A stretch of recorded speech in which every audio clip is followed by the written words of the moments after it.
Bonjour, je m'appelle Jenna et vous écoutez Nos Voix Trans. Tout d'abord, merci pour votre accueil de notre premier épisode avec Gilles Maudroyer. Son mélange de sagesse et d'enthousiasme a mis la barre très haut pour les invités suivants et suivantes.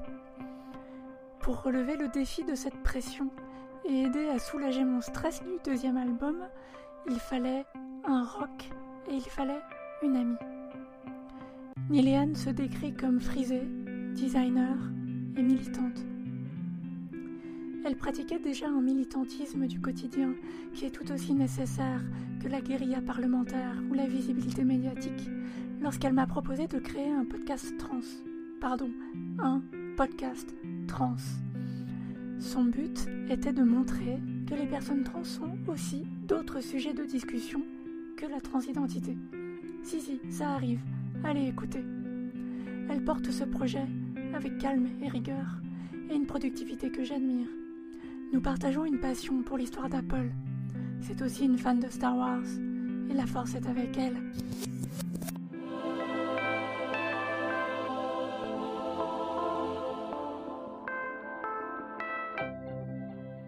Bonjour Niléane. Salut, je connais le studio. Non mais merci à toi de m'avoir proposé de venir.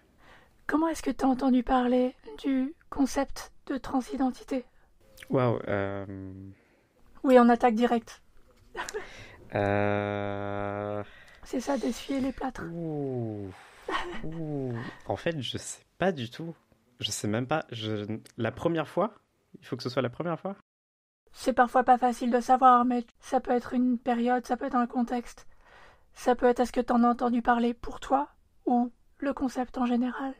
En tout cas, la période où je commençais à comprendre globalement ce que ça pouvait vouloir dire, j'étais au lycée et je faisais des expérimentations incroyables. Peut-être qu'on en parlera.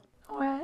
Et à force de navigation sur l'internet mondial, j'ai pu découvrir la notion.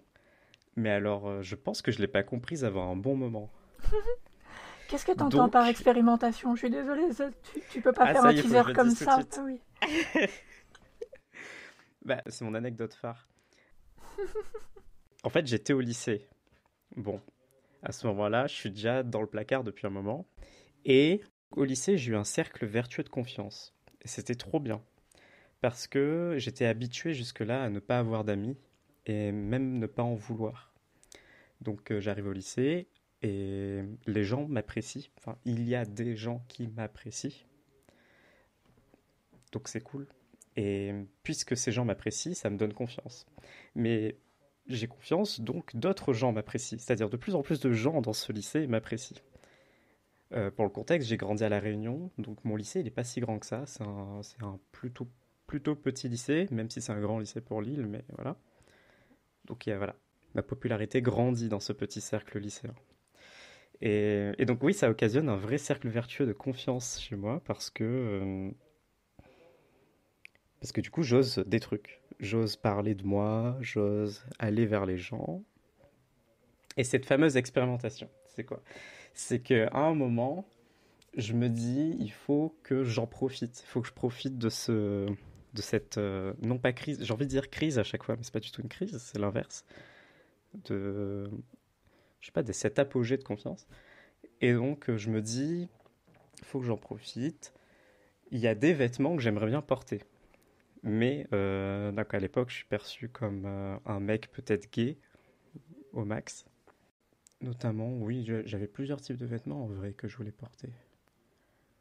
Mais ce que j'ai fini par vraiment expérimenter, c'est que je voulais porter des petites chaussures avec des petits talons noirs et qu'on m'avait offertes.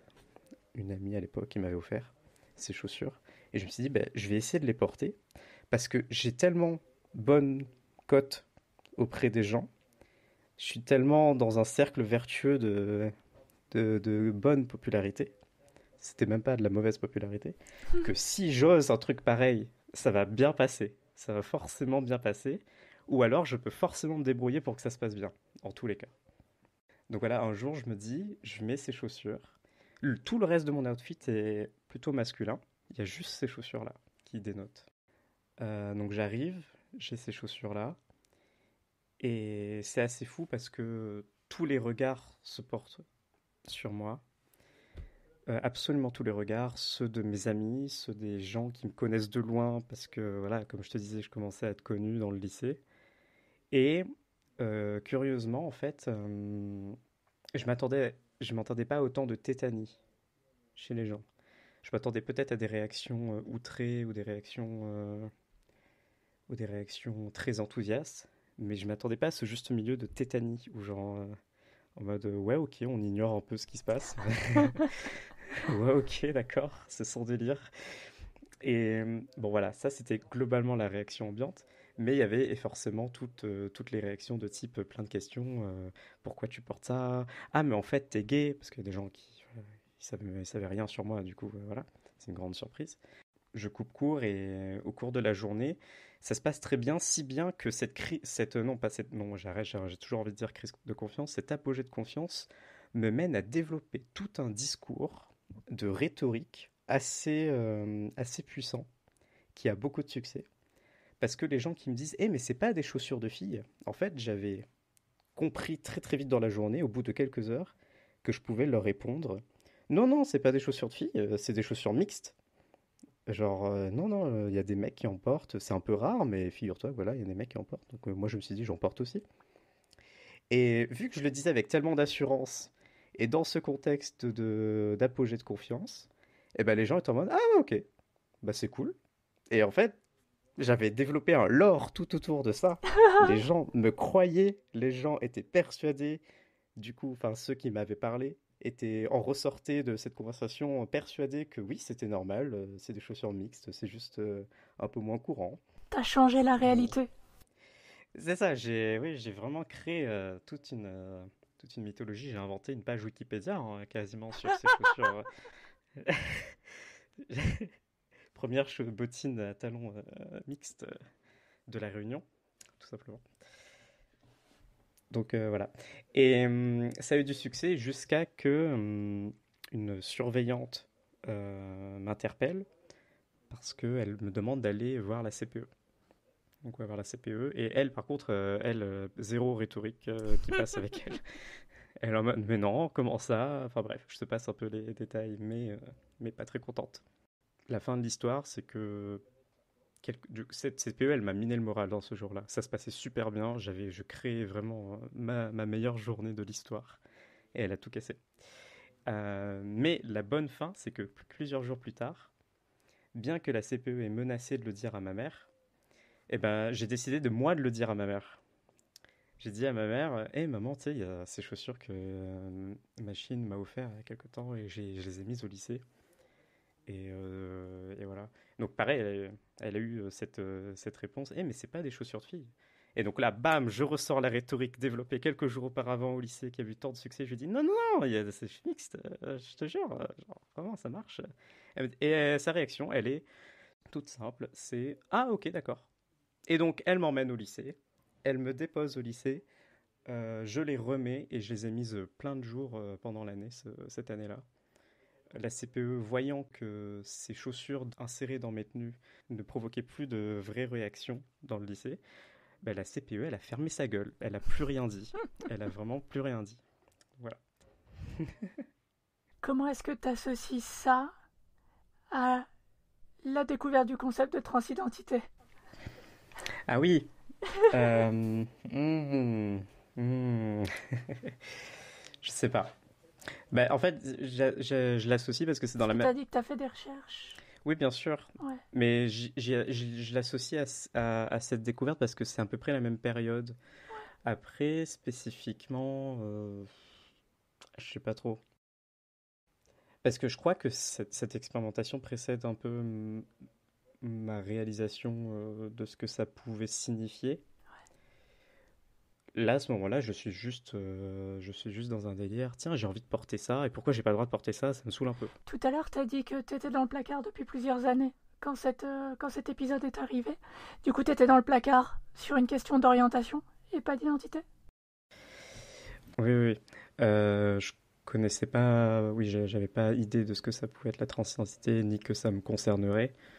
J'étais dans le placard plutôt du fait que j'étais pas hétéro en tout cas. Ouais, Au moins ça. Ouais, à l'époque en tout cas. ouais, c'est ça.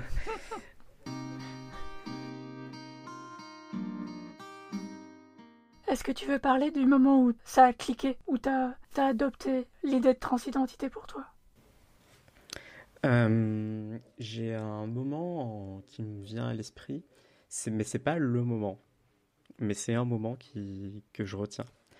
Et c'est un moment un peu particulier, et je pense que c'est typique de la génération actuelle, c'est-à-dire que ces souvenirs ne se constituent que d'une conversation sur Facebook Messenger, donc avec un ami qui est Malé, qu'on peut entendre sur un podcast trans, et c'était déjà mon ami au lycée. Donc Malé qui est trans également, mais à l'époque encore plus loin que moi de le réaliser. C'est peut-être ma faute que Malé ait compris certaines choses aussi. Et du coup, à ce moment-là, voilà, on discute sur Messenger de tout un tas de choses. Et voilà, et après quelques jours de navigation perdue sur Internet, c'est à ce moment-là que je découvre Reddit, des subreddits très spécifiques sur la transidentité. Et après plusieurs jours à m'être perdu un peu là-dessus, je lui parle de ça, de ce que j'ai lu. J'y comprends rien. Genre, vraiment, j'y comprends. En fait, j'y comprends rien, mais je continue à lire parce que je suis en mode, non, mais peut-être que si je continue à en lire plein de fils, plein de témoignages, plein de choses sur le sujet, peut-être que là, je vais comprendre à un moment. Et puis, à un moment, j'ai osé lui en parler. Et oui, oui, donc cette conversation, je m'en souviens pas spécifiquement, juste du fait que, voilà, je me souviens lui avoir envoyé des liens Reddit, lui avoir montré, tiens, t'en penses quoi? Est-ce que genre ça me concernerait pas? Tiens, cette personne-là, elle parle de cette anecdote. On dirait un peu ce qui s'est passé la semaine dernière, non? Enfin bref, voilà. C'est un soir en particulier. On a eu cette conversation sur Messenger. Ouais. Donc non, je n'ai pas non plus de moment de déclic. Ça a l'air d'être très dans mon souvenir et vraiment, je pense vraiment que ça s'est passé comme ça. C'est très flou et très progressif. Ouais. Il y a plutôt le moment où je décide que je vais en faire quelque chose. Oui. Ça, c'est un moment. Mais le moment, je comprends, non, il n'y en a pas un particulier. Et t'as décidé d'en faire quoi? Ah, mais à ce moment-là, rien. Zéro. Ah, Dans le moment où euh, t'as décidé d'en faire quelque chose. bah, le moment où j'ai décidé d'en faire quelque chose, c'est pas mal d'années plus tard. Parce que là, du coup, je ne suis plus à La Réunion. J'ai un peu fui le domicile familial. Et ouais, je me barre en métropole. Et c'est un peu une libération parce que je suis plus dans le cercle familial, j'ai plus à cacher certaines choses si j'en avais à cacher. Et pas sûr que j'en avais à cacher, genre je sais même pas si j'avais conscience que j'avais des choses à cacher à ce point-là. Donc c'est des années plus tard et je me dis, à ce moment-là, je comprends vachement mieux qui je suis. Je me dis, bah, c'est peut-être l'occasion, quoi. Je vis seul dans un studio à Lyon. Mon cercle d'amis est flambant neuf. Ce sont que des gens que je viens de rencontrer. Hmm. Donc au pire, bah, je les vire. Ils sont pas contents, bah, je les vire. Je peux en refaire un vite fait, voilà, comme ça, Ouais. viteuf. Et voilà, en gros, je pars pas de trop loin. Vu que j'ai déjà une ardoise un peu fraîchement effacée, Ouais. je pars pas de trop loin à ce moment-là. Donc c'est l'occasion. Et ça marche. Et vu que ça marche, par ça marche, je veux dire, euh, j'arrive à vraiment entreprendre des choses. Parce que ça, c'est pas gagné. J'arrive à entreprendre voilà, de chercher un. Parce que du coup, tout de suite, je comprends ce que c'est un traitement hormonal. Je comprends que, effectivement, j'ai besoin de ça. Et donc, je cherche un médecin généraliste. Je réussis à en trouver un. Fun fact, je trouve pas de médecin généraliste à Lyon. Je le trouve à Grenoble. Mais voilà. T'as fait tout ça complètement seul ou t'as trouvé un tissu associatif, quelque chose qui... Eh ben, plutôt très seul. Ouais. Et je crois que justement cette expérience peut se refléter dans la manière dont j'ai des activités un peu militantes aujourd'hui. Mais oui, à ce moment-là, plutôt très seul, je me dirige vers des assos à Lyon. Ça m'aide pas du tout. Ça me perd un peu par moment même. Donc non, je me démerde un peu toute seule. Mais après, pas si seul que ça, parce que je m'appuie sur plein de ressources que je trouve ici et là. Et donc forcément, il y a des gens derrière. Oui. Voilà. Bah, on a déjà un peu parlé de la transition sociale. Oui. Est-ce que ta transition administrative s'est bien passée? Eh ben, toujours en cours. Pour l'instant, ça se passe pas mal du tout. Euh, Forcément, des gros couacs, hein, voilà. Mais sinon, globalement, ça va. Changement de prénom à la mairie de Lyon. Euh, Lyon 8e arrondissement RPZ. Ça se bien. Ça, c'est en 2017. Donc c'était après le passage de la loi. Ouais, voilà. Je décide de ne faire que le changement de prénom, forcément, parce que ça m'effraie absolument d'envoyer une requête à un tribunal. Et là seulement, en 2020, j'envoie cette fameuse requête à Grenoble cette fois-ci. Ça se passe plutôt bien pour l'instant. L'avis favorable est rendu. Donc là, il va rester toute la partie très très fastidieuse de refaire les papiers, acte de naissance, tout ça, tout ça. T'as eu un avis favorable, mais t'as pas encore la décision du tribunal. Voilà, j'ai l'avis favorable, j'ai pas la décision. Ouais, La c'est ça. décision, en fait, là, ça se trouve, je la reçois demain. Mais Ou dans 3 mois, selon le... Ouais, oui, c'est ça. ok. Est-ce que t'as des choses à raconter sur une transition médicale?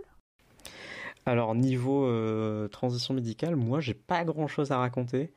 Deux gros chapitres, le traitement hormonal. C'est pas des gros chapitres, en fait, hein. Petits chapitres.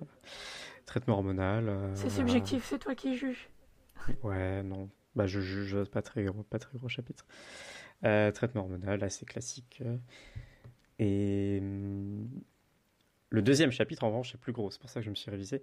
J'ai voulu avoir une orchidectomie. Ouais. Ce que j'ai fait, ce qui s'est produit en quelle année?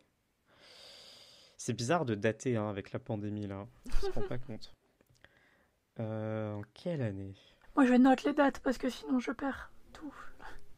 Ouais. Non mais en vrai, j'ai un journal, hein. Peut-être que je devrais ouvrir mon journal pour ce podcast. Je sais, non, bah, oui, je crois que c'est fin 2019. Convalescence un peu difficile, mais ça se passe bien.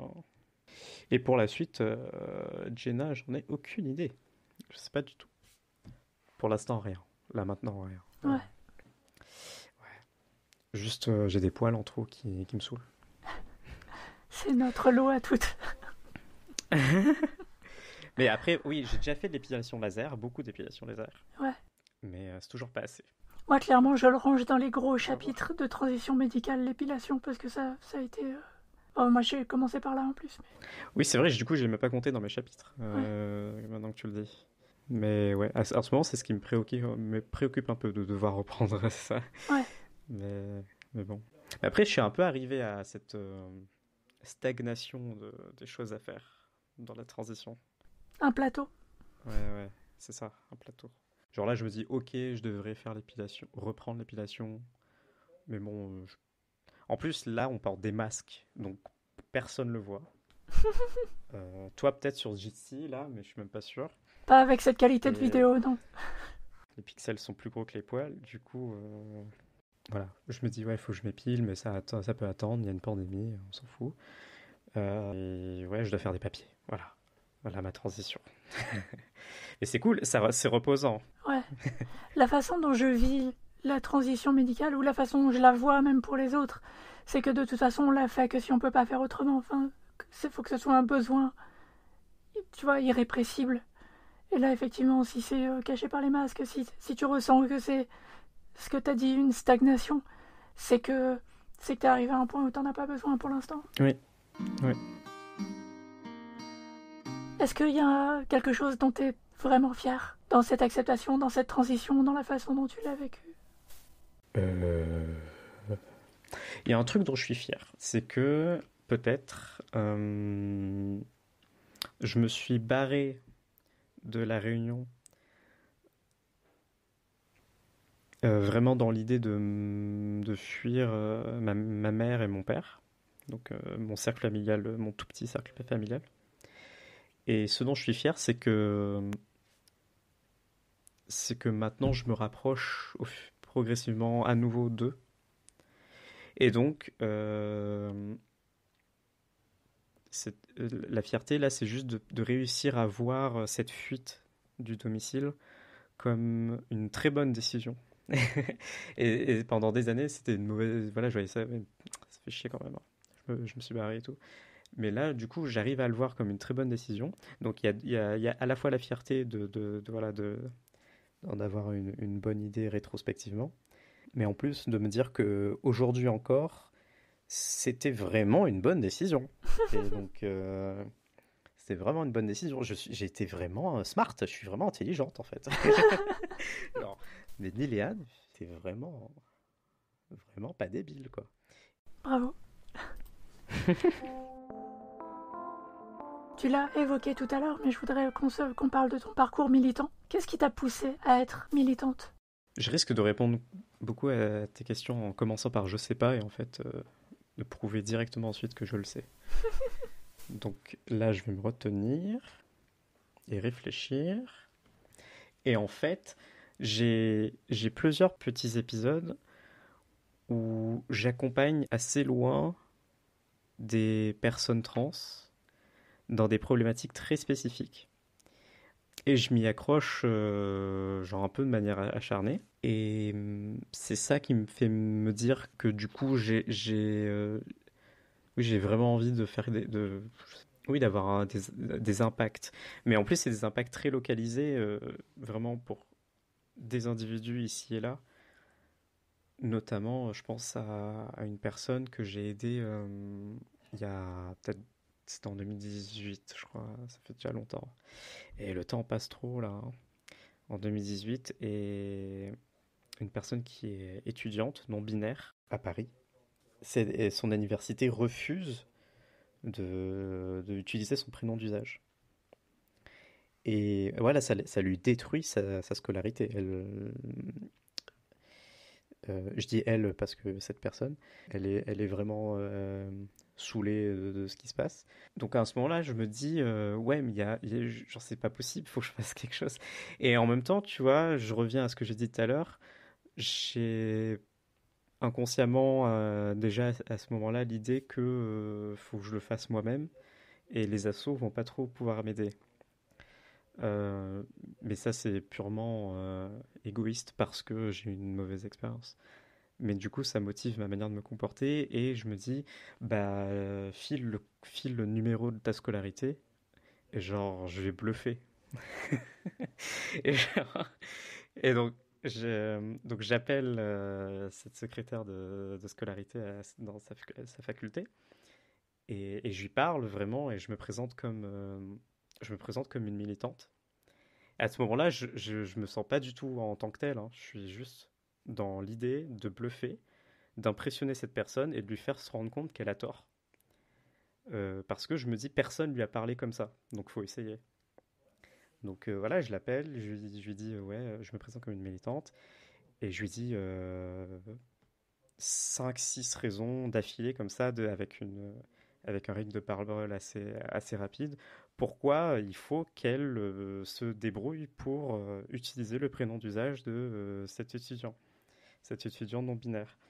Et voilà, ça marche moyen parce que cette personne du coup acquiesce, elle dit oui, effectivement, c'est des très bonnes raisons, on va voir ce qu'on peut faire. Je vais en parler avec la doyenne. Et ça dure sur plusieurs semaines parce que du coup, je me tiens au courant avec mon ami à Paris qui me fait des retours. Apparemment, cet ami est convoqué tous les 2 jours par la direction de la faculté pour aborder la question de comment gérer les prénoms d'usage pour les personnes trans. j'ai malheureusement embarqué mon ami en fait dans un combat administratif. Euh, et en fait, ça paye. La conclusion, c'est que ça paye parce que au bout de genre un mois, il y a cette faculté qui publie une procédure pour que les personnes trans puissent demander à utiliser un prénom d'usage. Donc ça paye. Sachant qu'en passant, d'ailleurs, j'ai l'un de mes premiers tweets viraux. C'est hey, salut, arrobase, Université Paris Descartes, je ne sais plus c'est quoi leur arrobase. Comment ça se fait voilà, en gros, je les call out. Bande de. Pourquoi vous ne permettez pas d'utiliser le prénom d'usage? Voilà. Bon, à la fin, ça marche. Et ça, c'est. Il y a plusieurs épisodes comme ça. Il y a plusieurs épisodes comme ça où je suis un peu trop acharné. Genre, je veux pas lâcher l'affaire juste pour aider une personne en particulier. Et au final, ça finit par aider genre toutes les personnes trans dans ce micro-milieu. Donc là, en l'occurrence, à l'Université Paris Descartes, où, d'après mes derniers retours, ça se passe pas très bien à nouveau là-bas. Il va falloir les rappeler. Oui, il va falloir les rappeler, rebluffer un petit peu. Et du coup, peut-être que ça va partir en cacahuète. Je vais finir par appeler des gens et leur dire je suis ministre du budget et ça va pas du tout. Et je vais les convaincre de trucs incroyables. Et donc ça te file le virus de constater que tu peux avoir un impact ponctuel et t'as envie de le refaire, c'est ça? Oui, c'est ça. Après, j'ai jamais vraiment décidé de comment m'y prendre. Et je me dis que c'est pas grave, j'ai pas l'intention de prendre une telle décision. Je pense que pour l'instant, j'ai juste l'énergie d'agir comme ça. Ou s'il y a une situation que je croise et dans laquelle je peux m'investir, bah, je vais m'investir et me tenir au courant et faire des trucs, bluffer au téléphone, pas du tout. Les gens vont croire que je fais que ça. J'appelle des gens. J'appelle plein de gens. Non, mais voilà.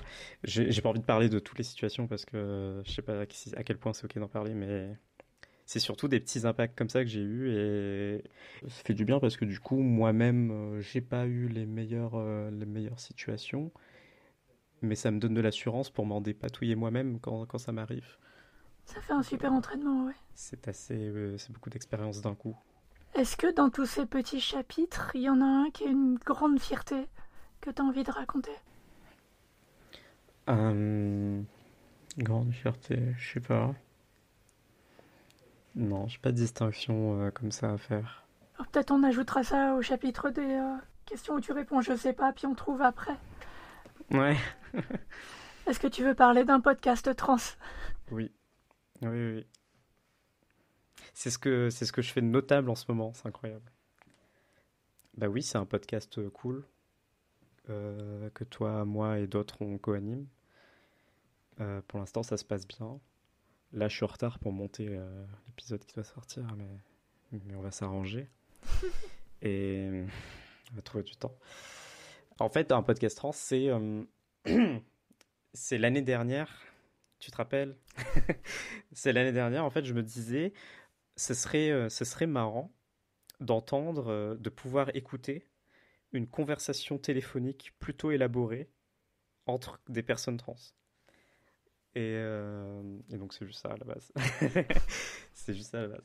Genre, parce que j'adore les podcasts. Et n'importe qui me connaît bien te dira que j'écoute une quantité malsaine. Non, non. Mais une très grande quantité de podcasts tous les jours. Des fois, mon copain me dit, parce que souvent, tous les jours, j'ouvre mon appli de podcast. J'utilise Overcast, by the way, développé par un développeur indépendant que je vous recommande. Et du coup, il y a tous mes nouveaux épisodes qui pop dans la liste. Et souvent, je m'exclame, oh non, je suis en retard dans mes podcasts. Et ça m'arrive souvent que mon copain il me dise, mais Nini, genre, c'est pas ton travail, t'es pas en retard, tu as le temps. Et du coup, moi, je lui dis, mais non, mais je dois écouter mes podcasts, sinon, voilà, je rate le podcast. Ouais, j'écoute beaucoup de podcasts. Et ce qui est en commun dans tous ces podcasts que j'écoute, c'est que ce sont vraiment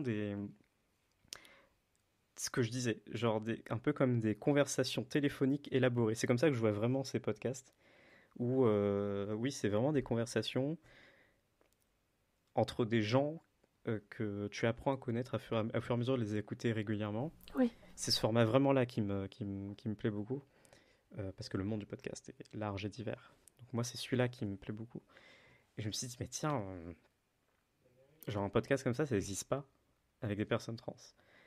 J'en écoute plusieurs, des podcasts, j'en écoute plusieurs où c'est ça le format, où c'est des gens qui ont des choses en commun à partager, mais de manière un peu random, un peu, pas random, mais un peu spontanée. J'en écoute un par exemple où c'est des créateurs de contenu. Du coup, leur podcast, c'est juste une fois par mois, ils parlent de leur vie. Mais vu qu'il s'avère que tous les deux, ce sont des créateurs de contenu, eh ben forcément, ça va surfacer dans la ça va remonter à la surface de la conversation. Et ça rend ça vraiment intéressant. Et donc voilà, si tu fais la même chose avec deux, trois trans dans un pot, et voilà, ça va parler trans, forcément. C'est pas forcément le but à la base, mais ça va remonter. Et du coup, c'est vraiment intéressant. C'est ça que je voulais faire. Pour l'instant, ça marche pas mal. Oui. C'est rigolo. Je l'aborde là parce que pour moi, il y a une forme de militantisme à rendre ça visible, accessible, et le rendre un peu plus anodin que les sempiternelles bêtes Oui. de foire qu'on Oui, trouve dans absolument. les médias. Oui, c'est une normalisation de... Ça pourrait être la tagline du podcast, hein. C'est normaliser des conversations trans. Euh, Parce que là, j'ai écrit nos vies ne tournent pas toujours autour de notre transidentité, ce podcast non plus. Est-ce que tu penses qu'on aurait réussi à faire un épisode où on parle pas de transidentité? Il y a moyen, hein. Je pense qu'il faut pas que ça arrive par hasard. Ouais, Faut qu'on s'y astreigne en fait. On l'appellerait genre la disparition et on parlerait de plein d'autres trucs. ouais. Ce serait drôle. On se rendrait compte qu'on n'a rien à dire. T'as parlé du fait que t'as dit le mot anodin, je crois. Ouais. Du coup, rétrospectivement, est-ce que j'ai répondu à ta question précédente? Je ne sais plus laquelle, mais bref. C'est peut-être en ça que je milite un peu, c'est que c'est un peu de manière anodine. Mais bon, je dis ça, mais je le vois pas dans un mauvais sens. Ces actions ponctuelles dont je parle, finalement, ce sont des événements assez anodins dans le grand cercle. Non, oui, c'est ça, dans le grand. Dans l'univers. Je suis en train. Ouais, j'allais faire du franglais en perspective des grandes choses qui se passent. Donc oui, c'est pas grave. Je suis anodine.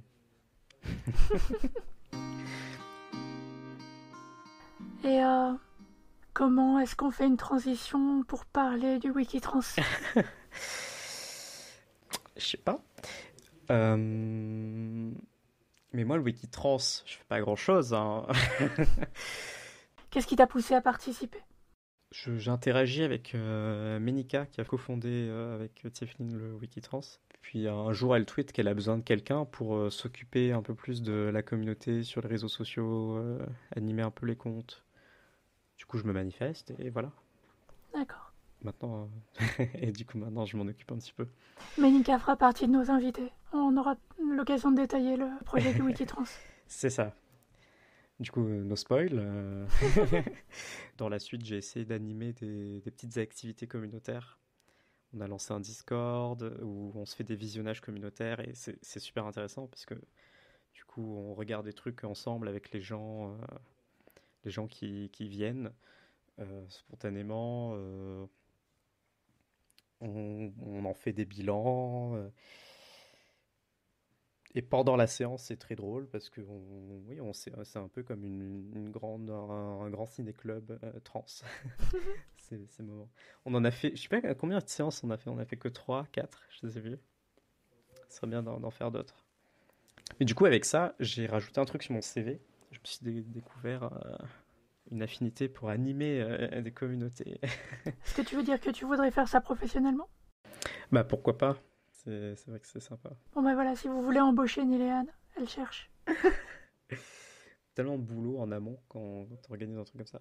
Parce que la première séance de visionnage, au début, j'avais juste proposé ouais, venez, on regarde des trucs régulièrement ensemble entre trans, histoire que on ait des conversations autour.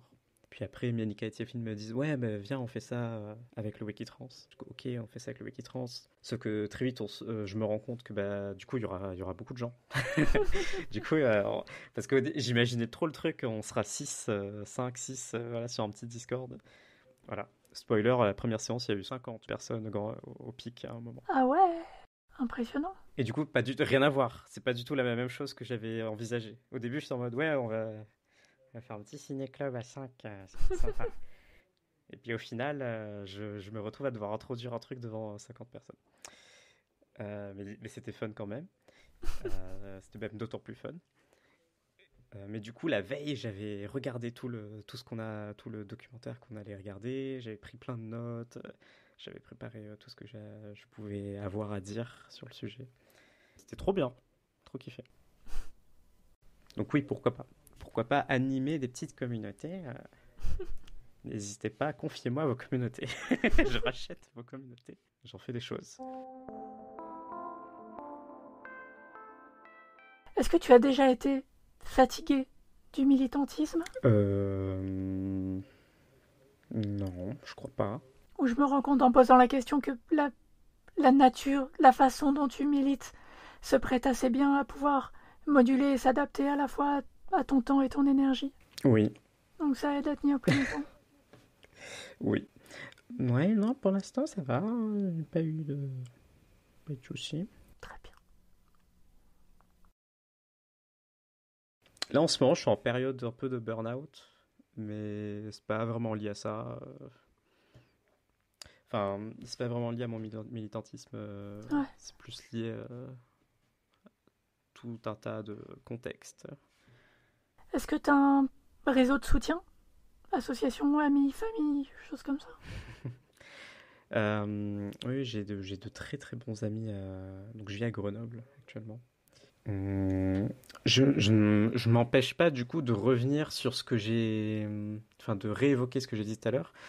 Le cercle associatif à Grenoble est pas mal développé et je n'en suis pas du tout. je, je suis pas au courant. Enfin, je suis au courant de très loin, mais je suis pas dedans. Je salue Rita, qui fait un super job. Donc Rita, l'association Rita à Grenoble, association trans, qui fait un super job, dont les permanences aident beaucoup de gens, et j'y ai été à ces permanences 2-3 fois, mais sans plus. Et c'est peut-être, si je devais me poser la question, peut-être c'est une question que tu as posée, j'en sais rien, mais si je devais me poser la question de vers quoi je pourrais me diriger dans un avenir proche, je me dis que peut-être un peu plus m'insérer euh, m'insérer dans ces milieux associatifs locaux. Donc voilà, salut Rita, envoyez-moi un DM. Ou sinon je vous enverrai un DM. On les taguera dans les Oui. notes de l'épisode. En aparté, quand j'étais à Grenoble, le premier truc que j'ai fait quand je suis arrivée dans cette ville où je connaissais personne, c'était chercher les assos LGBT. Et je me suis retrouvée au bureau de À Jeu Égal, Je connais pas. qui était une asso LGBT, je sais pas si elle est encore active, mais qui faisait partie du groupe du centre gay lesbien qui s'appelait Sigal. Et voilà, ça a été toute ma vie sociale pendant les quelques années où j'ai habité là. Et c'est marrant, c'est que j'ai organisé des ciné-clubs aussi. Ah, trop bien. Mais à l'époque, c'était en vrai. Je suis au courant qu'il y a un nouveau collectif transféministe à Grenoble. Transféminin, pardon. Ce collectif organise des séances de visionnage en physique. Là, je sais pas si ça se fait toujours, mais je crois que c'était l'une de leurs principales activités, ce qui est assez original pour un nouveau collectif. Je pense que miser sur la convivialité, c'est une bonne idée. Des fois, c'est vraiment le truc qui manque. Oui. Comment est-ce que tu prends soin de toi? Qu'est-ce qui te fait plaisir? Qu'est-ce qui me fait plaisir? Je vais dire, est-ce que tu m'en veux si je réponds par qu'est-ce qui ne me fait pas plaisir? Et ainsi mène son chemin vers ce qui me fait plaisir. On peut commencer par là, carrément. Ouais, ce qui me fait pas plaisir, c'est de m'ennuyer. Ok. Ça me met dans des états, je ne peux pas m'ennuyer. Et c'est paradoxal parce que parfois j'ai besoin de m'ennuyer. Et ces moments où j'ai besoin de m'ennuyer, je fais des choses très spécifiques. Et en fait, je me rends compte que je m'ennuie jamais. C'est-à-dire que ces moments que je considère, durant lesquels je considère combler mon ennui, en fait, c'est parce que je les comble vraiment bien, bien, bien. En gros, je m'ennuie. Alors, c'est quoi? C'est quoi la routine de l'ennui chez Neil et Anne? C'est parti. Donc là, boum, il est 21h, je m'ennuie. Qu'est-ce que je fais? J'ouvre Overcast. Ah, j'ai 10 podcasts à écouter. C'est parti, on les met en vitesse x 1,5 et, et on écoute. Bon, imagine, j'ai tout écouté. Plan B, j'ouvre Reader. C'est mon appli de veille. Je maintiens une veille de plein de sources en ligne que je tiens à lire tous les jours. Pas forcément à lire, mais Savoir que c'est là, quoi. Ouais. sélectionner tous les jours. Voilà. Donc je fais ça. Et là, par exemple, tiens, je viens d'ouvrir mon Reader. Il y a 400 non lus. Donc tout à l'heure, j'y serai.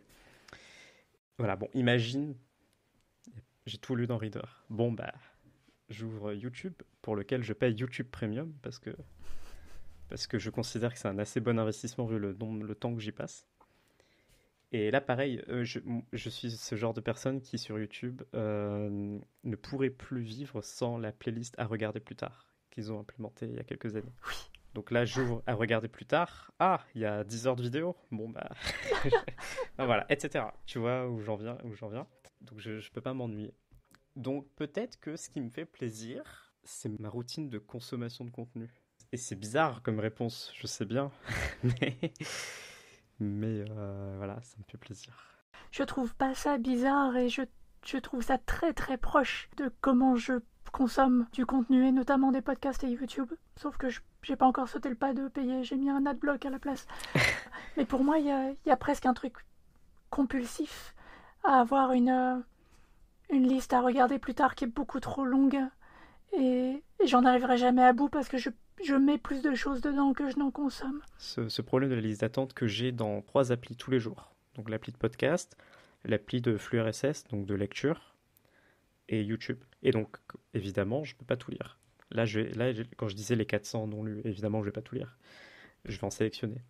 Et ce que je fais, c'est que je me suis promise de virer les trucs. Genre, au bout d'une semaine, non, c'est bon. C'est tant pis. J'aurais aimé de le lire, je ne l'ai pas lu.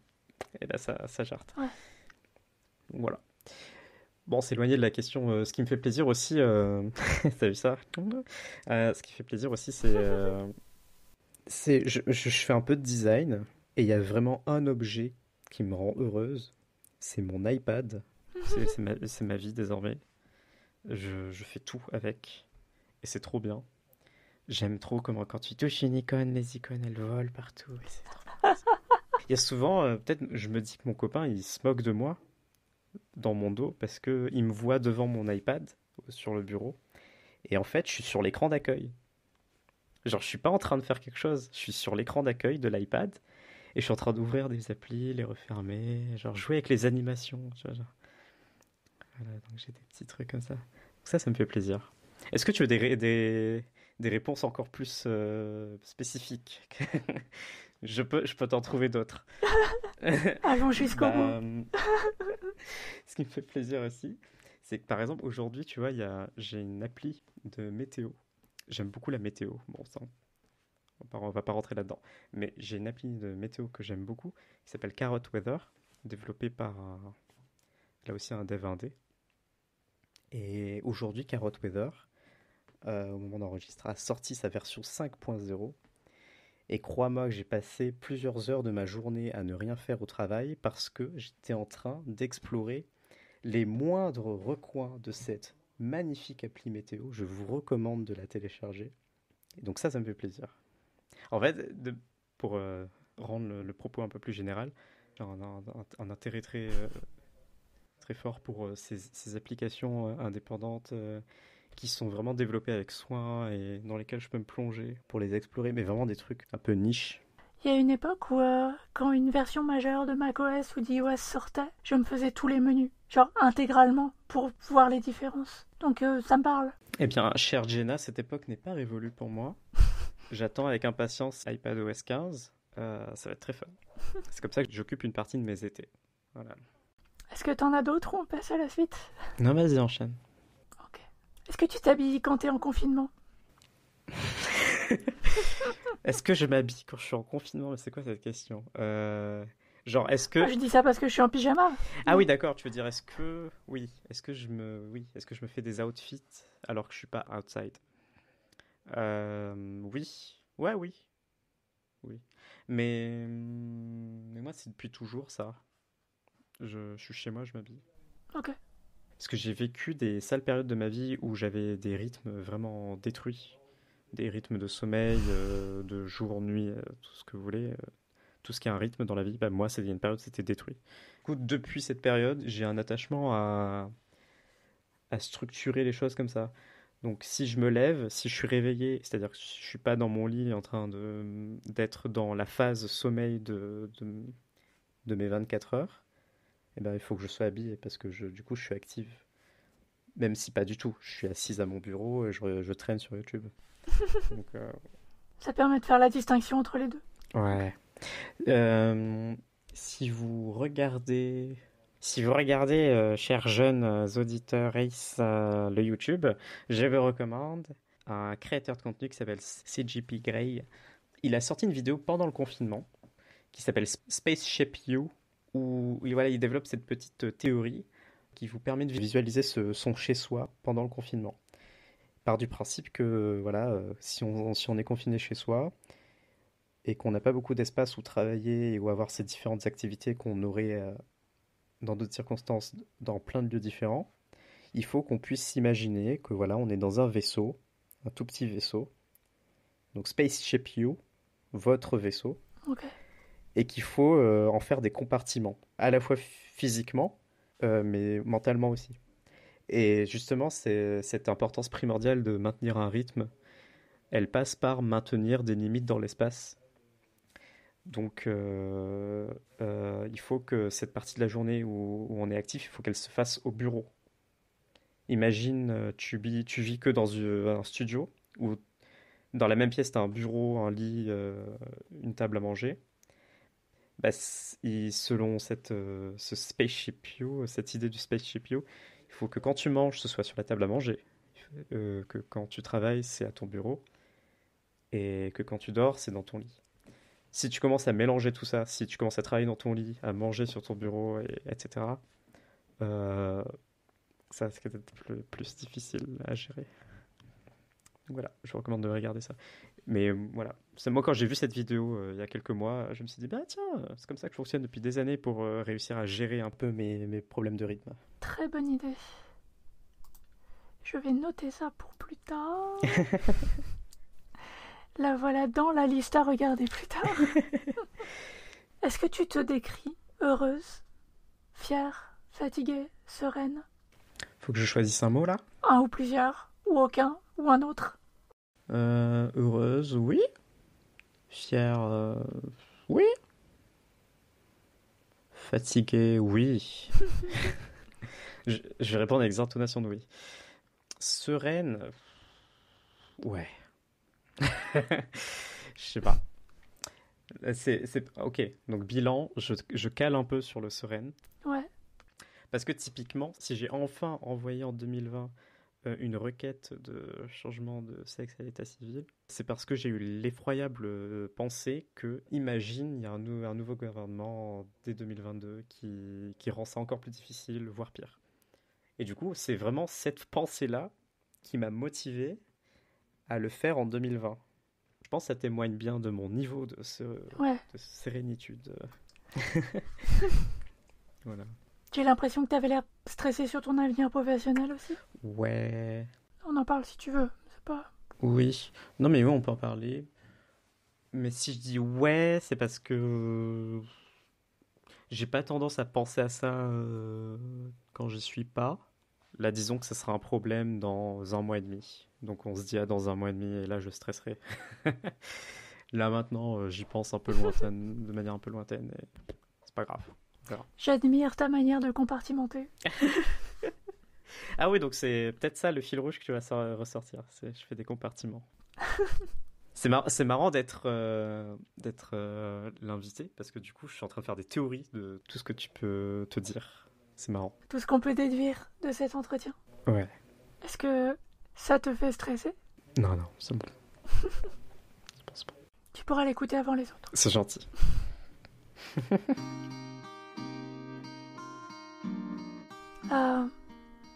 Conclusion. Et maintenant, est-ce que tu as des conseils à donner? Est-ce qu'il y a des choses que tu aurais aimé voir ou savoir avant?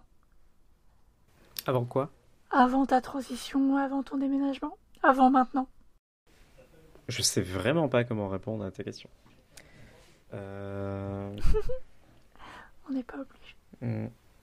Il y a une question qui est assez proche, qu'on voit parfois sur Twitter, c'est t'as une machine à remonter le temps, et t'as droit à 30 secondes pour parler à toi qui a 8 ans. Ouais, mais... Ou toi qui a 12 ans, ou tu vois. Mais je suis beaucoup sur Twitter, et oui, j'ai déjà fait ça. Mais moi, je peux pas... Et je sais pas quoi répondre non plus. Parce qu'en général, en plus, il y a une contrainte qui est genre, tu peux dire que 3 mots, et je ne sais Oui. jamais me restreindre à 3 mots. Mais genre, oui, je peux pas répondre à ça. Après, il y a peut-être une raison, mais... Tu peux être très satisfaite de ce que t'as maintenant, hein. C'est peut-être une raison valable. Ouais, mais c'est pas ça la Ouais, raison. c'est ça. Là, en l'occurrence, c'est pas ça. C'est vrai que ça peut être une raison assez évidente, mais là, c'est pas le cas. C'est-à-dire que je suis satisfaite d'un certain nombre de choses, hein, mais non, je peux pas me dire que je suis satisfaite de manière générale. Je trouve pas. Peut-être que ce que j'aurais aimé savoir, c'est que ça allait être galère en termes de thunes de manière générale. Parce que, bon là, j'ai pas de truc spécifique à dire, mais il y a eu plusieurs moments où j'aurais pu prendre des décisions qui allaient me faciliter la vie à un point extraordinaire à ce niveau-là. Donc peut-être juste ça. Mais sinon... Et pourtant, moi, j'aime bien Twitter, j'aime bien jouer à ces jeux-là. Mais ça, c'est un jeu auquel je joue jamais parce que j'y arrive pas. Et c'est peut-être parce que j'ai pas le même rapport au passé que pas mal de gens. J'ai pas une timeline dans ma tête assez précise. Et surtout, moi, je suis très friande de l'idée de refaire les choses. De refaire l'histoire.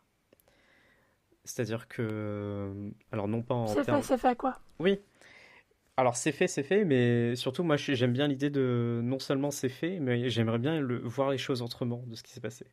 L'épisode que j'ai raconté au début par rapport au lycée, là juste en termes de narration, j'ai longtemps raconté cette histoire comme un terrible événement.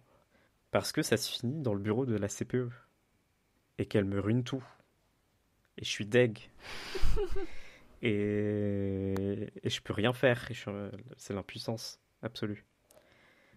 Mais là, tu vois, je la raconte avec l'idée inverse. En fait, j'étais grave puissante jusqu'à ce moment-là. J'étais vraiment très, très... J'avais vraiment le pouvoir. Ouais. Et en fait, j'ai même réalisé... Parce qu'avant, je faisais pas le lien quand je racontais cette histoire. J'ai réalisé que j'étais puissante même après. Parce que des jours plus tard, Oui. il y a cette interaction avec ma mère, etc. Mais avant, je faisais pas le lien. Genre, il y avait l'événement de la journée qui se finit chez la CPE, et puis plusieurs jours plus tard, il y a d'autres événements où je réessaye et ça se passe mieux, et voilà. Mais pour moi, c'était pas un seul événement. Et donc voilà. En gros, j'ai un rapport au passé qui me fait me dire que je devrais le revisiter, mais juste pour le reformuler, et puis... Tu connais le discours de Steve Jobs de la remise des diplômes de Stanford en 2005? Alors j'ai écouté plein de fois, mais là j'en ai un souvenir vague parce que ça fait un moment. Pourquoi? Parce que j'ai l'impression que si t'en as retenu un truc de ce discours, c'est ça. C'est de pouvoir se retourner, regarder le fil de ta vie et de relier les points et de te rendre compte qu'il y avait une logique. Alors que tu peux pas le faire sur le moment et tu peux pas le faire pour le futur. Tu ne peux le faire que pour le passé. Et ça aura un sens après. Effectivement. Effectivement, ça me donne envie de le revoir du coup. Of course, it was impossible to connect the dots looking forward when I was in college. But it was very, very clear looking backwards 10 years later. Je trouve ça chouette d'avoir commencé l'épisode par ça et d'avoir terminé l'épisode par cette analyse de ça. Oui, c'est vrai. On aurait voulu l'écrire, on n'aurait pas pu le faire. C'est vrai. Où est-ce qu'on te trouve en ligne? Je suis très content d'avoir monprénom.fr, genre nilean.fr. Oui. J'aime bien. Je t'envie. Donc j'ai envie de le mettre partout. Le problème, c'est qu'il n'y a pas grand-chose dessus. Il n'y a vraiment pas grand-chose dessus. Et genre, Monica m'a dit, bah, est-ce que tu veux autant le mettre en avant? Là, c'est un site vitrine, il n'y a pas grand-chose. Je trouve que c'est une chouette carte de visite. Oui, voilà, pour l'instant, c'est plus ça, une petite carte de visite. Du coup, allez sur nilean.fr si vous voulez me retrouver, parce que ça vous redirige un peu sur mon Twitter, Mastodon, même m'envoyer un message sur Telegram, ou m'envoyer un petit email. Voilà. Et sur Twitter, du coup, c'est @nildeala, qui est un vieux pseudo qui est encore là. Est-ce qu'il y a des choses que tu veux mettre en avant? Des projets? Ouais, c'est un truc que je fais pas, que je fais pas depuis très longtemps. Je prends des photos et genre, j'en parle pas trop. Genre juste, en fait, je balance mes photos sur les réseaux sociaux et j'en parle pas. juste, tenez mes photos. Prenez, regardez mes photos. Mais après, j'en parle pas. Je parle pas du fait que je prenne des photos, du matériel que j'ai ou de mes idées derrière ce que je compose, voilà. Donc peut-être que là, bah, la petite première, je parle du fait que je fais des photos. Donc, bah, pareil, sur nilean.fr, il y a un petit lien pour mes photos. Est-ce que tu as des jolis feedbacks sur tes photos? Bah, en fait, j'ai pas de feedback. D'accord. Voilà. Bon, donc allez commenter les photos de Niléane. Voilà, c'est ça. Allez, s'il vous plaît. Non, mais en vrai, voilà, je balance. Mais c'est ma faute, hein. Je balance mes photos, mais je dis rien. Souvent, quand je poste une photo, en plus, j'aime bien faire ça. Je mets un emoji. Genre, c'est la seule légende. Typique à Niléane, typique de sa génération, dis donc. Anecdote Messenger, et là, il y a juste des emojis. Donc, allez voir mes photos. Comme ça, au moins, il y a des gens qui verront mes photos. Ça marche, c'est promis. Et ben, on peut s'arrêter là. Ok. Merci beaucoup d'être venue, Niléane. Merci à toi. Ça a été une bulle de fraîcheur d'écouter tes batailles, tes histoires et tes conseils.